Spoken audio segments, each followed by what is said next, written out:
नमस्कार, मैं हुमायूं सिंह और आप देख रहे हैं नेक्स्ट नाइन न्यूज। आज बात करने वाले हैं स्वामी प्रसाद मौर्य को लेकर। जी हाँ, स्वामी प्रसाद मौर्य ने इस बार उत्तर प्रदेश में एक बार फिर से अपना दमखम दिखाने का प्लान बना लिया है।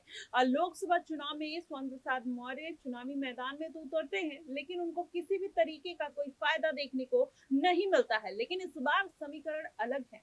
स्वामी प्रसाद मौर्य फिर से दांव चलने का प्रयास कर रहे हैं। जिस तरीके से उन्होंने भारतीय जनता पार्टी में एंट्री मारी थी और सपा के साथ गठबंधन किया था, वही गठबंधन एक बार फिर से उत्तर प्रदेश की सियासत में देखने को मिल सकता है। हालांकि उन्होंने कुछ समय पहले ही ऐलान कर दिया था कि वो किसी भी पार्टी के साथ गठबंधन नहीं करेंगे। आने वाले विधानसभा चुनाव में 243 सीटों पर अपने प्रत्याशी उतारेंगे और किसी भी पार्टी के साथ जाते हुए नहीं नजर आएंगे। लेकिन क्या अगर पूरा समीकरण समझा जाए तो इतना आसान होगा स्वामी प्रसाद मौर्य को अकेले ही चुनावी मैदान में उतरना?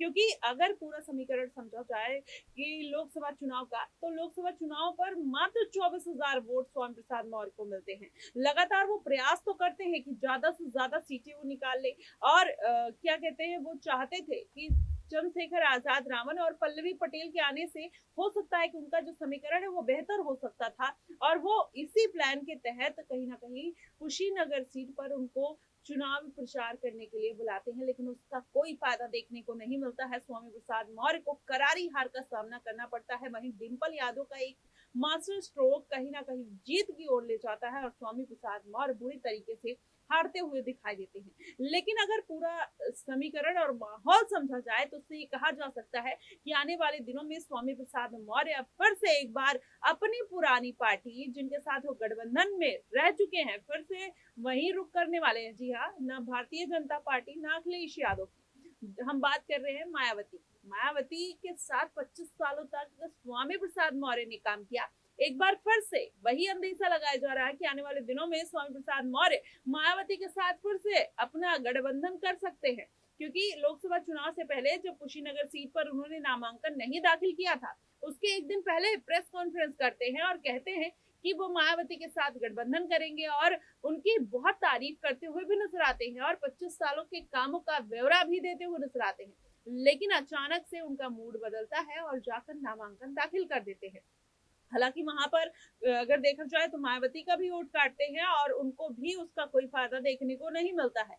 सभी के साथ मिलजुल कर स्वामी प्रसाद कहीं ना कहीं सीट पर जीत दर्ज करने का उन्होंने भरपूर प्रयास किया था, लेकिन उसमें सफल नहीं हो पाए। वहीं अगर दूसरी तरफ देखा जाए तो पार्टियां स्वामी प्रसाद मौर्य को लेने से इसलिए डरती हैं क्योंकि इनके जो विवादित बयान होते हैं कहीं ना कहीं पार्टियों के लिए बड़ी मुसीबत खड़ी कर देते हैं। चाहे वो भारतीय जनता पार्टी में रहे, तब भी ऐसे बयान दिए जिससे मालूम होता था कि कहीं ना कहीं स्वामी प्रसाद मौर्य किसी एक पार्टी को लेकर, एक धर्म को लेकर हमलावर है। खासकर हिंदू धर्म को लेकर जिस तरीके से उनके बयान आए हैं, उससे कहा जा सकता है कि स्वामी प्रसाद मौर्य ने अपना जनाधार खुद कम किया है। क्योंकि कई बार ऐसा हुआ कि वो गांव में जाते हैं और लोग उनको काला झंडा दिखाने लगते हैं, उनको मारकर भगाने लगते हैं, उनके ऊपर जूते मार देते हैं, उनको चप्पल से मारने का प्रयास करते हैं। तो ऐसे में स्वामी प्रसाद मौर्य का जो एक विवादित कहीं ना कहीं इतिहास रहा है, वो किसी पार्टी के साथ जुड़ता हुआ न नजर आए, इसलिए सभी पार्टियां उनको दरकिनार करती हैं। क्या मायावती भी दरकिनार कर देंगी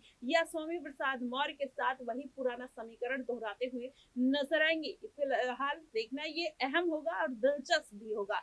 आपको क्या कुछ लगता है कि आने वाले दिनों में स्वामी प्रसाद मौर्य को मायावती कोई बड़ी जिम्मेदारी फिर से 25 सालों बाद दे सकती है या नहीं? आपको क्या कुछ लगता है, आप हमें कमेंट बॉक्स में जरूर बताइएगा। फिलहाल के लिए बस इतना ही। देश और दुनिया की तमाम खबरों के लिए हमारे साथ बने रहिएगा नेक्स्ट नाइन न्यूज पर।